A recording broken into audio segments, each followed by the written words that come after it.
হয় নিশ্চয়কৈ মই বৰ্তমান উপস্থিত হৈছোঁ মাজুলী খেৰকটীয়া নদীৰ পাৰৰ এখন বিশাল ফলৰ বাগানত। পিতা পুত্ৰৰ আশাসুধীয়া প্ৰচেষ্টাত গঢ় লৈ উঠা এই সেউজ বিপ্লৱে সমগ্ৰ মাজুলীলৈ এতিয়া আশাৰ বতৰা কঢ়িয়াই আনিছে। এইখন এখন মধুৰিআমৰ বাগান আৰু এই বাগানত এতিয়া লোমে মধুৰিআম লাগিছে। কেৱল মধুৰিআমেই নহয়, মধুৰিআমৰ বাগানৰ কাষতে গঢ়ি তোলা বিশাল আপেল, বগৰী, লিচু, আম, কঁঠাল আদিকে ধৰি অসমীয়া যিসমূহ আচলতে পৰম্পৰাগত ফল মূল সেই সকলোবিলাকৰ আচলতে বৈজ্ঞানিকভাৱে কৃষি কৰ্ম কৰি পিতা পুত্ৰই গঢ়ি তুলিছে এয়া সেউজ বিপ্লৱ। প্ৰতি বছৰে এই বছৰ আচলতে এই চলিত বৰ্ষতে তেওঁলোকে এই পৰ্যন্ত মধুৰিআম বিক্ৰী কৰিয়ে ৫ লক্ষাধিক টকা উপাৰ্জন কৰিবলৈ সক্ষম হৈছে। খেৰকটীয়া নদীৰ পাৰ, সাৰুৱা ভূমি আৰু পিতা পুত্ৰৰ এই যি আচলতে প্ৰচেষ্টা, শ্ৰম, এই শ্ৰমৰ বিনিময়ত তেওঁলোকে লাভ কৰা এই ফলে সমগ্ৰ মাজুলীৰ যুৱসকললৈ বা কৃষি ক্ষেত্ৰৰ লগত জড়িত হৈ থকা লোকসকললৈ আশাৰ বতৰা কঢ়িয়াই আনিছে। জৈৱিক ফলৰ খেতিৰে স্বাৱলম্বনৰ এয়া এক অনন্য নিদৰ্শন।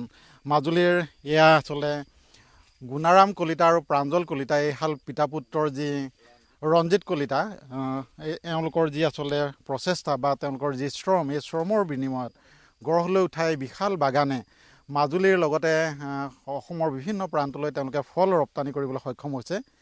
চৰকাৰী চাকৰি বা আন জীৱিকাৰ পিছত দৌৰাতকৈ কঠোৰ পৰিশ্ৰম আৰু একাগ্ৰতাৰে যে স্বাৱলম্বনৰ এক অনন্য উদাহৰণ দাঙি ধৰিব পাৰে, তাৰ এয়া এক সুন্দৰ নিদৰ্শন। আৰু তেজ ৰঙা ফল এনেদৰে ফালি দেখুৱাইছে। আৰু এই যি আচলতে এইসমূহ ফল ই সম্পূৰ্ণ জৈৱিক পদ্ধতিৰে কৰা আৰু এইসমূহ ফলৰ সোৱাদ যথেষ্ট বেছি, সেয়েহে ইয়াৰ চাহিদা বজাৰত যথেষ্ট পোৱা গৈছে, যাৰ বাবে তেওঁলোকে বিক্ৰীৰ বাবে ৰ'ব লগা হোৱা নাই বা ফলসমূহ ইয়াতে নষ্ট হোৱা নাইকিয়া। তাৰ বিপৰীতে এইসমূহ ফলৰ প্ৰতিদিনে তেওঁলোকলৈ অৰ্ডাৰ আহিছে। পূৰ্বৰ সময়ছোৱাত আমি দেখিবলৈ পাইছিলোঁ যে অসমত এই মধুৰিআমৰ যিখন বজাৰ, এই বজাৰখন সাধাৰণতে পশ্চিমবংগ, উত্তৰ প্ৰদেশ, বিহাৰৰ পৰা আমদানিকৃত ফলেৰে তেওঁ বজাৰ ভৰিছিল। সেই বজাৰক প্ৰত্যাহ্বান জনাই মাজুলীৰ এইহাল আদৰ্শ পিতা পুত্ৰই গঢ়ি তোলা এই যি আচলতে আন্দোলন, এই আন্দোলনে সঁচাকৈ আচলতে সকলোৰে মন, সকলোৰে দৃষ্টি আকৰ্ষণ কৰিবলৈ সক্ষম হৈছে। মাজুলীৰ আয়ুক্তগৰাকীও আচলতে তেওঁলোকৰ কৃষি কৰ্মত উৎসাহ যোগাইছে আৰু এই গতি তেওঁলোকে অব্যাহত ৰাখিবলৈ তেওঁলোকক প্ৰেৰণা যোগাইছে আয়ুক্তগৰাকীও। গুণাৰাম কলিতা, ৰঞ্জিত কলিতা আছে মোৰ কাষত, দুইলৈ মই স্বাগতম জনাইছোঁ।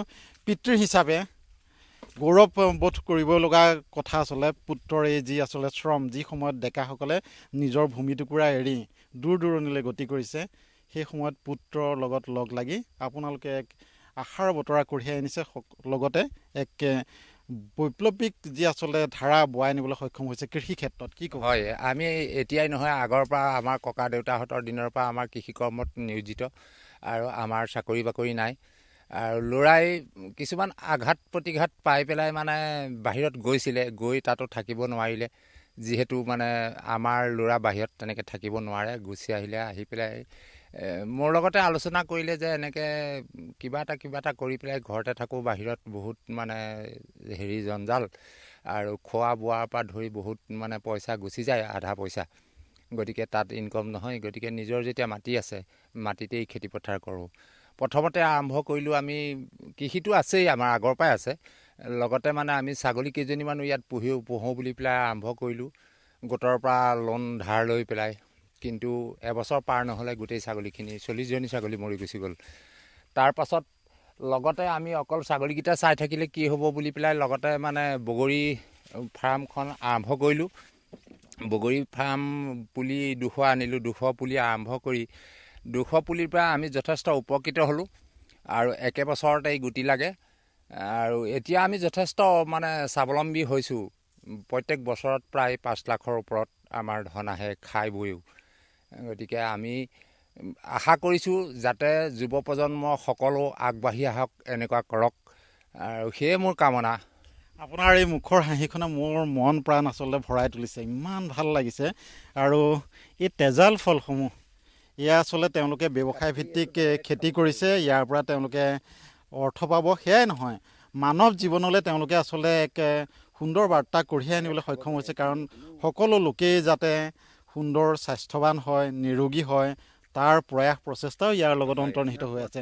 ৰঞ্জিত, মই তোমাৰ কাষলৈ আহিছোঁ, মই দেখিছোঁ লোভ লাগি গৈছে, খাম মই মধুৰিআম আম খাম। তাৰ আগতে তোমাৰ পৰা দুফাকিমান মই শুনি লওঁ, কেনেদৰে আগবাঢ়িলা, কি ক'বা, পৰিকল্পনা কি? আৰু এই যি আচলতে ফলৰ বাগান, ইয়াত অকল মধুৰিআমেই নহয়, কাষতে তুমি বগৰীৰ খেতি কৰিছা, কাষেদি খেৰকটীয়া নদীখন বৈ গৈছে, বাৰিষা পলহ পেলাই থৈ যায়, ইমান ধুনীয়াকৈ তুমি আচলতে বিজ্ঞানসন্মতভাৱে কাষতে গৰুৰ গোহালি কৰিছা, তাৰ গোবৰসমূহ তুমি ইয়াত ব্যৱহাৰ কৰিছা, ইয়াত কোনো ৰাসায়নিকৰ কথাই আহি পৰা নাইকিয়া।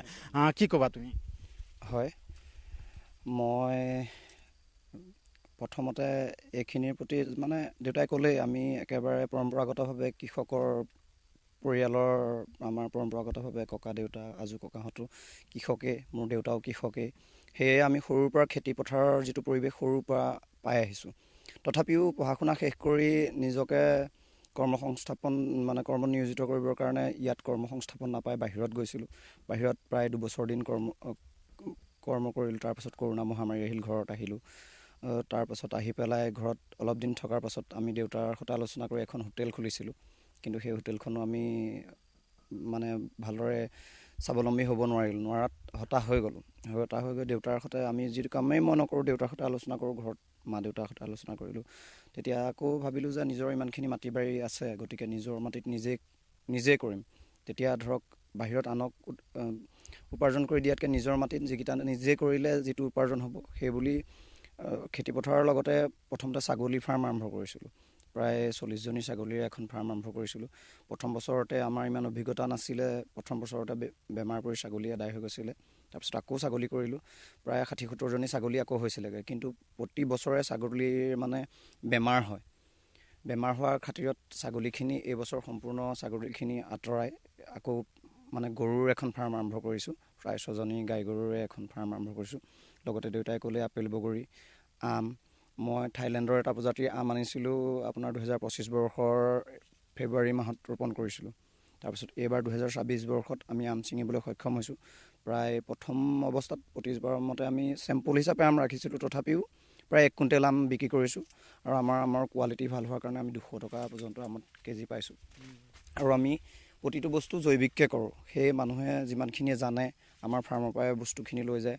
আৰু ধৰক প্ৰায় 50 কুইণ্টেলৰ ওচৰা-ওচৰি বগৰী আমাৰ উৎপাদন হয়। কিন্তু আমি কোনোদিন দোকানত বগৰী দিবলৈ নাপালোঁ, কাৰণ ইয়াত মানুহ আহে একদম ফ্ৰেছ। আপুনি মধুৰি কাটিছোঁ, আপোনাৰ ঘৰে মই খাইছোঁ, কোনো হেৰি নাই, আপুনিও খাব পাৰে।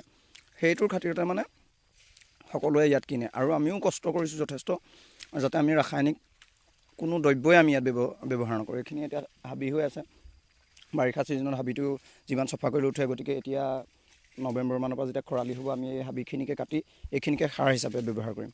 আৰু সেয়া দেখিছে পচন সাৰ আমি বনাই ৰাখিছোঁ। আমাৰ ইয়াত পচন সাৰেই ব্যৱহাৰ হয়, আৰু সকলো খেতিতে আমি জৈৱিককেই কৰোঁ। সেইকাৰণে আমি বজাৰখনৰ কাৰণে কষ্ট কৰিব পৰা লগা হোৱা নাই। আমি যিমান উৎপাদন কৰিছোঁ, বজাৰৰ তাতকৈ বেছি ডিমাণ্ড আমি দিব পৰা নাই। এতিয়া মধুৰি ডেইলি পকিছে, পকা মধুৰি ছিঙিছোঁ, কেতিয়াবা 20 কেজি, কেতিয়াবা 30 কেজি, কেতিয়াবা 50 কেজিও। হয়তো কেতিয়াবা আমি মানুহে বিচাৰিলে দিব নোৱাৰা হওঁ, কাৰণ গছত পকা মধুৰি নাথাকে, আমি ছিঙি পেলাই নপকাওঁ। এয়া দেখিছে নহয়, গছৰ পৰা ছিঙি ডাইৰেক্ট কাটিছোঁ মধুৰি। গতিকে এনেকৈ পকিলেহে আমি ছিঙি দিওঁ। যদি 10টা পকিছে, 10টা ছিঙিয়ে আমি বিক্ৰী কৰোঁ। সেইকাৰণে আমি মানে বজাৰখন পাবলৈ সক্ষম হৈছোঁ। খুব সুন্দৰ। আৰু এটা মই দৃশ্য দেখুৱাম NK TV দৰ্শকসকলক। এইটো কমেও আধা কেজিতকৈ ওপৰৰ হ'ব, ঠিক এনেদৰে প্ৰায় 800 গ্ৰাম 1 কেজি ওচৰৰ হ'ব। এনেকুৱা আকাৰ লৈছে আচলতে মধুৰি আমে। আৰু তেওঁলোকৰ যি বজাৰৰ বাবে তেওঁলোকে হাবাথুৰি খাব লগা হোৱা নাইকিয়া। তেওঁলোকৰ পথাৰলৈকে গ্ৰাহক আহিছে, তেওঁলোকৰ পথাৰলৈকে বজাৰ নামি আহিছে, আৰু তেওঁলোকৰ যি আচলতে শ্ৰম, আশা সুধীয়া যি প্ৰচেষ্টা, তাৰ ফল এনেদৰে তেওঁলোকে পাইছে। গছতে পকা ফল মূলৰ সোৱাদ ল'বৰ বাবে বহু দূৰ খোজকাঢ়ি, বহু যোজন পথ খোজকাঢ়ি ইয়ালৈ আচলতে পথাৰখনলৈ, বাগানলৈ আহিবলৈ তেনেধৰণৰ কোনো যাতায়াতী সুবিধা নাই। বহু দূৰ আচলতে ঘাট আৰু পথাৰ পাৰ হৈ এই অঞ্চললৈ আহিব লাগে।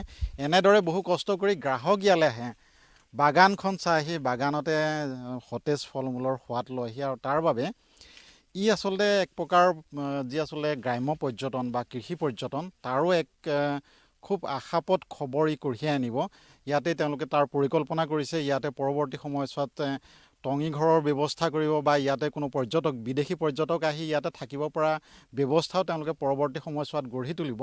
পৰ্যটনক কৃষি ক্ষেত্ৰৰ লগত সংযোজিত কৰি পিতা পুত্ৰই গঢ়ি তোলা এই কৃষি আন্দোলন পৰ্যটন উদ্যোগলৈ সম্প্ৰসাৰিত হওক তাৰ আমি কামনা কৰিছোঁ।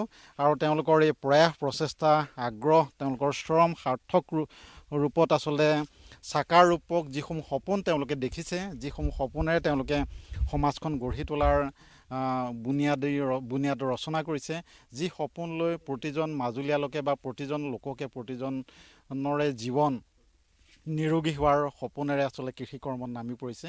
এই সকলো সপোন তেওঁলোকৰ পূৰ হওক, ভগৱানে তেওঁলোকক শক্তি দিয়ক, সামৰ্থ্য দিয়ক আৰু এই আন্দোলন সম্প্ৰসাৰিত হৈ মাজুলীৰ সকলো যুৱক যুৱতী বা কৰ্মসংস্থাপনহীনতাত ভোগা সেইসমূহ মন ইয়াত নিয়োজিত হৈ মাজুলীখনকে সুন্দৰ ৰূপত গঢ়ি তোলাৰ বাবে প্ৰয়াস প্ৰচেষ্টা অব্যাহত ৰাখক।